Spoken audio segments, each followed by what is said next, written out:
Hello, everyone. Thanks for coming back to day 2 of Epic Week. And we are going to be talking about frequently asked questions. We get a lot of questions about Epic. And so we thought we'd address those head on. So Leah, what do you think? Should we get started? Let's get started. I'm going to do my best to answer these questions, Carla. Let's start with our first frequently asked question. Question number 1, why should we care about Epic? Leah, what do you think? The biggest thing is that you have to consider Epic from a renter's point of view, right? Prospects, they have a big decision to make. And when you're considering your competition, you're considering single family rentals, they have more options now than they've ever had before. And so looking at ways to sort of map out this new renter journey, it's all about getting from, that macro level down to the micro level. And so when someone needs a home, they are researching more communities than they have been in the past. They are really doing their due diligence so that they are only contacting the communities that they are absolutely interested in pursuing. So from that contact, how you respond or don't respond, how you respond is going to make the decision easy for them if it is worth their time jumping in the car and going to see you on a Saturday. And we're all the way down from 15 to 25 to 4 to 6 communities. And we all know at the end of this entire journey, they can only sign one lease. So it's really important that communities give themselves the best chance possible at being the ultimate community of choice.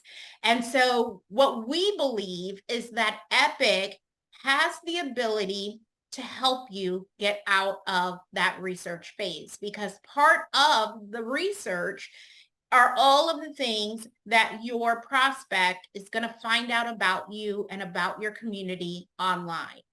And knowing that Epic is public facing, they're going to run into your Epic index at some point during their journey. Yep. So that's great feedback, Leah. Frequently asked question number 2. Do we have to use Satisfax surveys to get an A+ Epic grade? Yeah, so this is sort of one of those FAQs that we hear quite often. The bottom line, when you're talking about your renter surveys and also your overall Epic grade, you don't necessarily need Satisfax surveys, right?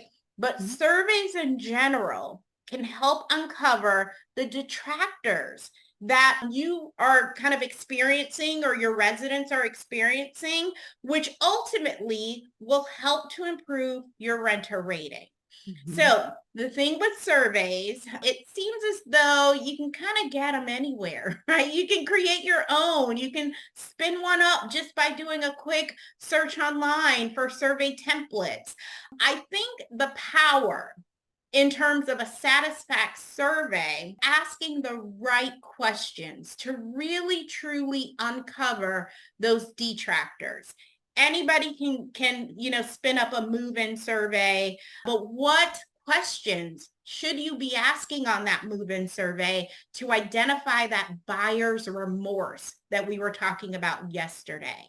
So you don't necessarily need to have Satisfax surveys, but to be perfectly honest, our surveys do a little something that other surveys just don't do.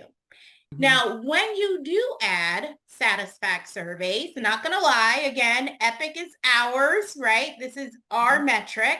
So there is a benefit in there for you in terms of uncovering those detractors, helping to improve your renter rating.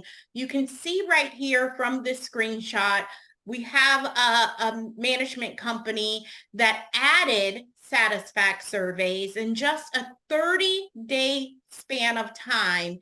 It helped to increase the renter ratings on apartment ratings. So not necessarily improving, right, the renter ratings overall, but uncovering how can we be better? Where do we need to focus our efforts? And then applying that effort in the right way can help improve the stories that your residents are telling, which again is that domino effect because your renter ratings are going to improve as well.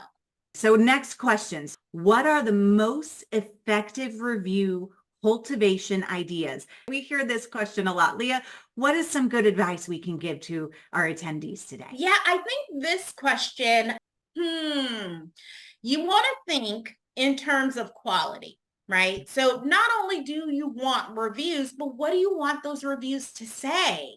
Do you just want to get a bunch of 5-star reviews and they don't really have anything but 5 stars? Or do you want those types of reviews that are going to get you out of that research phase? It always goes back to the renter journey, right? So I think in terms of the best answer for this FAQ is teams need to form a habit of asking.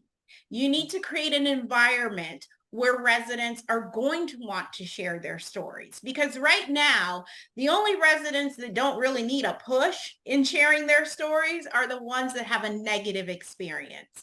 So if you all create the kind of machine, we talk about like a machine in it's almost automatic when you're asking for these reviews, you want to really start to build momentum so that, you might ask one resident a day and then it goes to 10 residents a week, and it just kind of builds to where it's second nature. Right now, one of the automatic things that happens on site when you all are reacting or interacting with a resident is, how's everything going in your apartment? That's like typical leasing 101, property management 101. That's where you want to get when you're asking your residents to write a review. You just want it to be a natural part of the conversation. Some things that you don't want to do in terms of review cultivation is just going gangbusters. We're going to get 50 reviews this week from our residents, because any review site, whether that's apartment ratings, Google, Yelp, we can go all the way to TripAdvisor, which has nothing to do with multifamily, but it's just the way that these review platforms have been designed and built. Any kind of large influx of reviews that happen over a short amount of time, it is going to send up an alert. For apartment ratings, it is going to go into investigation, like, hey, let's take a look at this. What's been happening? What's going on? If the abuse team determines there's any kind of, maybe deceptive practices happening, that could warrant a consumer alert being put on your community. So our advice is not to alert the system at all. Start out with a natural progression. Create a healthy habit when it comes to asking your residents and your prospects to write a review, where it's just a normal course of business for you. You also don't want to corral your residents into an event and kind of get them in one space and be like, hey, look, we have a review station set up. Why don't you guys go write us a review? Again, a large amount of reviews that are coming in a very short period of time, any review platform is going to be alerted. Apartment ratings is no different. I want to add to that, Leah. Not only does that kind of a strategy alert these different platforms, but the consumer, the renter, gets on high alert too. So when they're looking for an apartment and they're reading reviews and they see that you got 20 reviews in 2 hours. Yeah. That doesn't look very natural, right? It raises some red flags on, should I trust these reviews? And what we really want is we want our online reputation to be trustworthy. Yeah. Because let's face it, there's a lot of fraud happening online right now. So much so that there's been numerous action by the FTC and different organizations working to create a more trustworthy online environment for the consumer. So we want to be really aware of that. And we want our online reputation to be trustworthy. So when there's a natural cadence that's going to be more valued by your prospect. They're going to take those reviews more seriously. Yeah, and they're going to also see that you all have a good amount of resident engagement when there's that steady, your residents by and large are engaged. They want to participate. They want to talk about how great you are and not just you all of a sudden focused on your residents during this moment in time, right? Exactly. It's Exactly. that perception. You also want a good mix of reviews. Remember, we talk about not just getting reviews, but what do you want those stories to say? What do you want those residents to talk about? Your prospects are a great source as well. Your current residents make the argument why you should be the ultimate choice.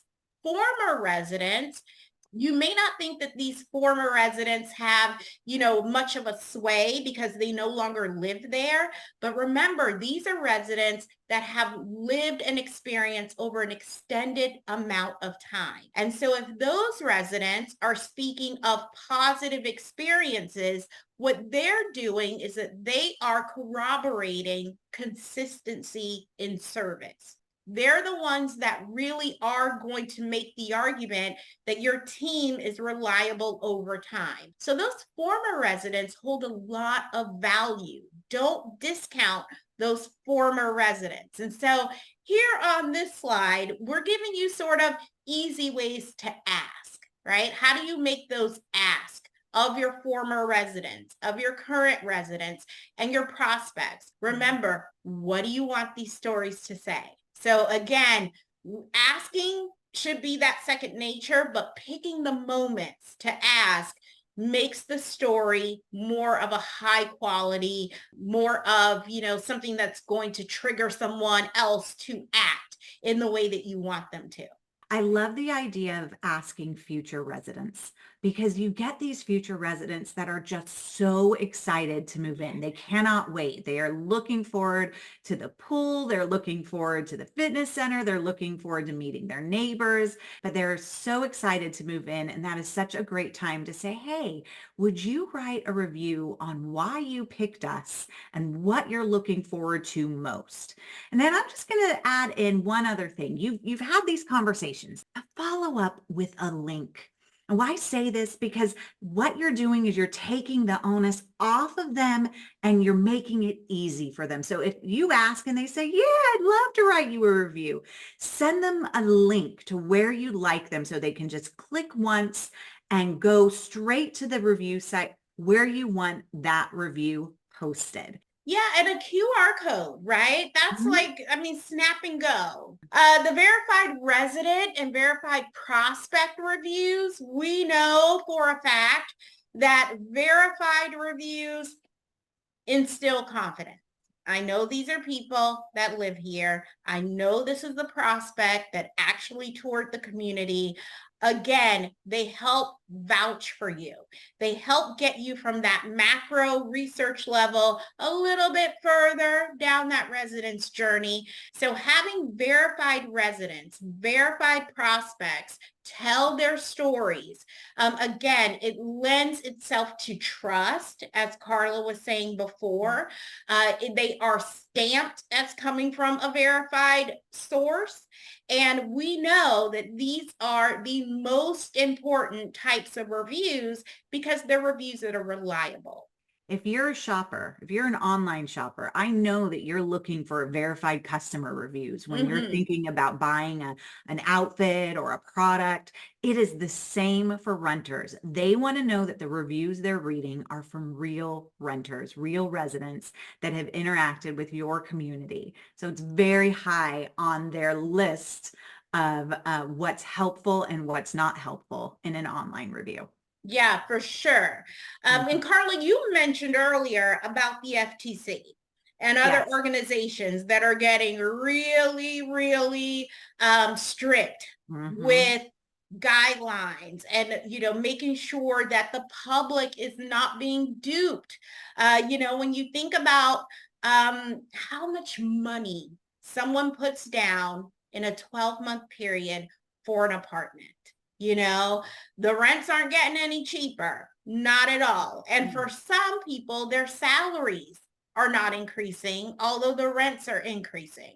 So it's really important that the public has the most transparent, accurate, authentic information that they can possibly find to make the decisions that are right for them. You want to make sure that as a consumer, you're getting your money's worth. You're putting your money towards things that are true, Yeah. based on what you're seeing online. Here's something that we've been talking to clients about at Apartment Ratings and Satisfacts. In the past, we've seen incentives for employees, like we want 10 5-star reviews, or you guys might have a strive for 5 kind of campaign, knowing that the 5 stars don't really move the needle with a lot of renters. The stories are the ones that move the needle. Suggestion that we've been making is try to gamify the content of the reviews. So assign a point value for different elements of the review that have nothing to do with the star rating itself. So maybe if it's coming from a prospect, you give a certain point value.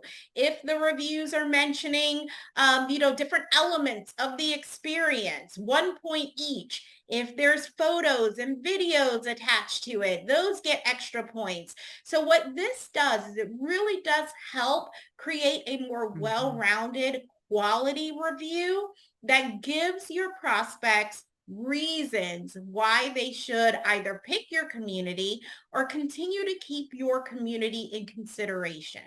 Yeah, I love this idea, and I Yeah. want to see more people doing this, Carla. Absolutely. When we look at our renter study data, they're no longer looking at that 5-star rating and saying, oh, that is a beneficial review. In fact, that is the least beneficial element on the review. That's what renters are telling us. What they're saying is that they are reading the stories, they are reading the content. So we want our residents to write amazing stories about how they love living in our communities and at our communities. So gamifying the content, I think that's brilliant. All right, let's move on to the next question. Should we respond in bulk to our reviews or use any kind of a shortcut, like maybe automation or AI? Yeah, this is an easy one, right? I have 2 words. Absolutely not. Absolutely not. Do not any shortcut whatsoever. As Carla mentioned yesterday, the way you respond creates the perception of how you treat your residents in real life. So if you were to respond with, I don't know, let the machine do it for you. Let the robot do it for you. You can see in terms of impact, very little impact, very little impact. However, on the flip side, if the review is tailored, it actually has something to say that demonstrates the quality of customer service. Remember, your responses show that you care. That's what we're getting from renters year over year over year. The importance, like what that does to someone who is considering your community, very, very important, as opposed to, we'll just phone in our responses. We'll just let AI handle it. Now, I am a huge fan of AI in a lot of different ways. Creative writing, kickstarting an idea for, an article that we may be writing here at Apartment Ratings and Satisfacts. I would never, ever, ever recommend using AI to respond to a review. Yeah. Because it's not you, right? When your residents are on site, they're not interacting with AI. They're interacting with you. They're not talking to AI, they're talking to you. And so you really want to be able to put your best foot forward for those that are considering your community. I think this graph speaks volumes. When you're looking at how renters feel in terms of their perception based on how you're responding to your reviews. All right, guys, we are done with our frequently asked questions. Now it is time for our day 2 contest. So today we're going to have our epic testimonials. So what we want you to do is go to your apartment ratings page and find your favorite online review, one that tells a great story about your community. Go ahead and take a screenshot of that. Head on over to your social media and post that screenshot. Make sure to include hashtag epic testimonials and go ahead and tag us. If you're on Instagram, it's going to be at Satisfax Education. And if you're on Facebook, it's at Satisfax.